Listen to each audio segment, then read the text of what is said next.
Overcomplicating your grow is one of the biggest mistakes new growers make. Let's break it down and make growing great weed as easy as possible. But before we do, we want you to come on over and join us at realdgc.com. I wanted to remind you all, membership is free, guys. We have a great growing community over there for real. Check out these groups. You can go on over there to ask a grow question, hang out and grow talk, throw down some memes. We have 4,000 active growers over there. No censorship. RealDGC.com. Membership is free. Come on over and hang out. Step up and become a producer. Get those grower dividends. You'll see what I'm talking about. Check out RealDGC.com. Get grow strong, yo. All right, let's break it down, Scotty. We got 3 points here, and the first one is the most important. You're going to hear all the time. Your environment. Dial it in. Your environment. Man, if you don't have that, you have nothing.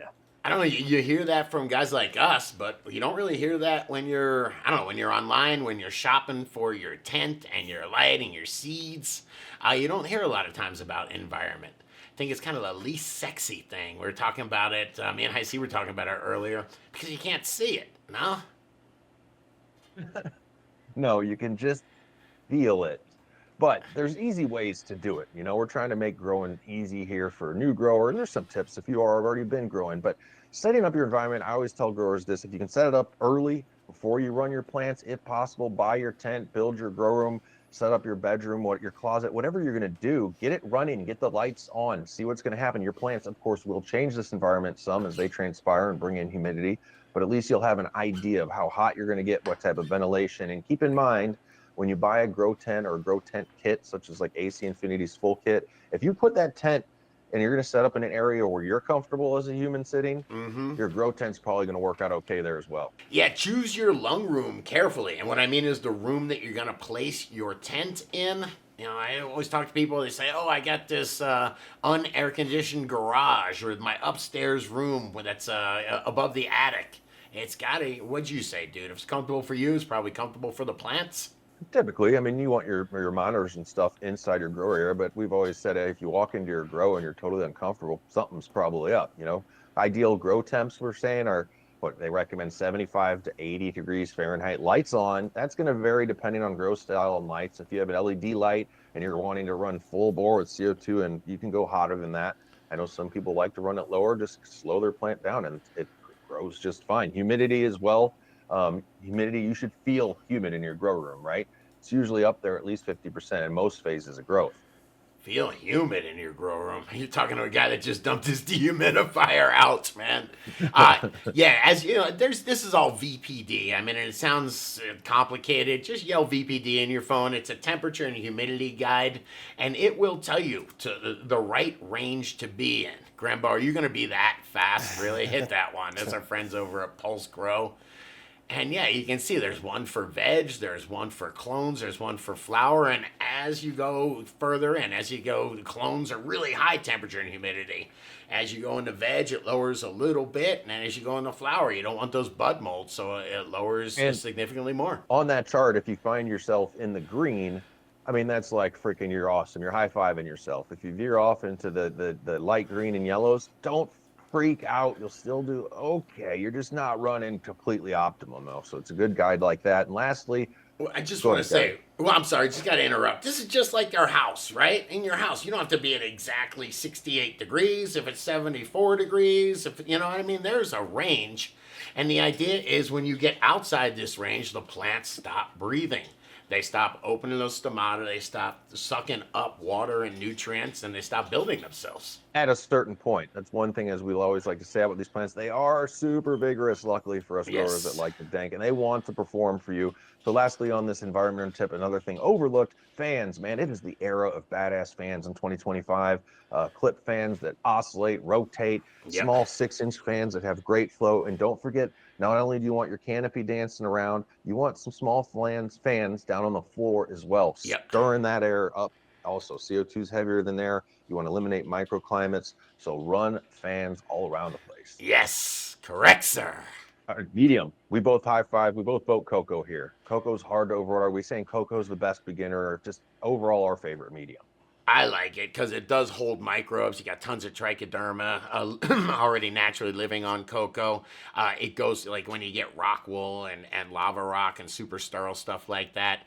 It's not that you don't get that really good synganic approach. And man, cocoa, you can water the heck out of it. It will take so much over watering as long as you have a little bit of drainage. Man, cocoa performs. Yeah. And it's also straight out of the bag, easy to use. I don't like mixing perlite with my cocoa, using canna cocoa. It's completely not necessary. So mixing things for me is time consuming. I don't have that much time in the day with everything going on. I like to just be Yep. in the garden feeling the canopy, not mixing up mixes. So canna cocoa straight out of the bag is badass. And now it's the system to use. Go ahead, your favorite. Sub irrigation systems eliminates watering like mishaps. Yeah, I mean, watering is an easy way to mess up your plants. Having your watering automated is a great way to simplify your grow. I used to use drip systems back in the day. Very easy way to irrigate steadily. And now I'm using the sip buckets. I've been playing with those for the past 8, 10 years. And that's just a wicking system. We have a little bit of water in the bottom. And because cocoa coir, even when saturated, holds so much air in it, you're able to have the plant, what they say, it's never supposed to sit in water, have it sit in a little bit of water and wick up to be that perfect moisture level. And you can't do that with most medias. You can do it with cocoa. Yeah, it is one, and keep in mind, you're going to want to either have irrigation or be around a bit for ultimate performance. Cocoa, I water my cocoa once daily. I could do it twice daily if I wanted to do it that way. I could do it 3 times daily, but cocoa is not a medium that you're going to be watering once every 3 days, like some other living soils or maybe some other heavier peat blends. Yep. So keep that in mind as far as your watering needs. And now I'm thinking about it, when you have peat or something like that, and you let it get too dry, have too much of a dry back, it's hard to wet it. It's called hydrophobic. You put water on there, it runs over the sides.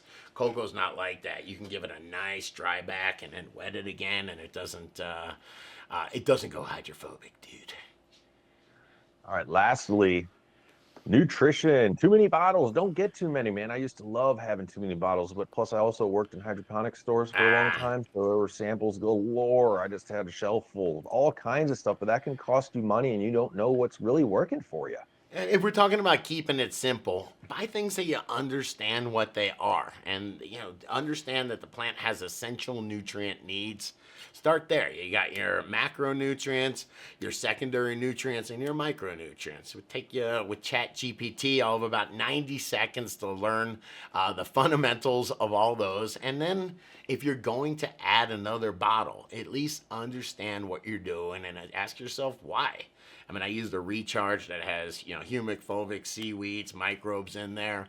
So if somebody hands me another bottle, I go, hey, wait a minute, is this duplicative, dude? I didn't say duplicitous. Yeah. I said duplicative. You impressed? If you do follow our advice and go with cocoa, stick with the cocoa. Canna's A and B is a cocoa specific nutrient. Scotty has grow dots. Those work great in canna. Canna, I have not heard it to be the ideal medium to try and grow organic in, fully organic.